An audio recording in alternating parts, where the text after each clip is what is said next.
नमस्कार समस्त को गुड मॉर्निंग। आज सकाळु माँ कहले टिके परिवा किणियाकु चल। माँ को लेकिन मु परिवा हाट को गली। परिवा हाट रे देखिले हमर ए मौसा भल जह्नी रखिछन्ती। मौसा कहली जह्नी दिटा दियंतु। मौसा कहला नियो। मौसा कहले केते देबी मु कहली 250 अध किलो जा इच्छा अछि दियो। मौसा सेठु ओजन करी जह्नी हमकु देले। भारी सुंदरिया सुंदरिया जह्नी होइतिला। जह्नीटिकु मौसा पैक कले आमको देले।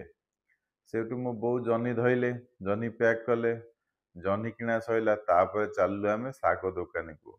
ए मौसा जण बहुत प्रकार भेराइटी शाग रखिछन्ती। लेउटिया शाग, खड़ा शाग, मदरंगा शाग सब प्रकार शाग रखिछन्ती। मौसा कहले शाग नियंतु भारी टेस्टी। मो बो सेठु शाग दीटा पैक कले। मौसा को मु कहले मौसा पैसा दियो। मौसा कहले मागଣା नौनु शाग खाइकी पैसा देबु। मु ठीक अछि। शाग किणा हमर चलिला। शाग सेठु आनिलु।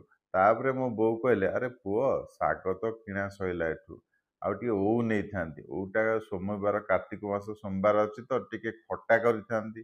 बोले हौ ठीक अछि आण। सेठु ओउ दीटा आमे धइलु।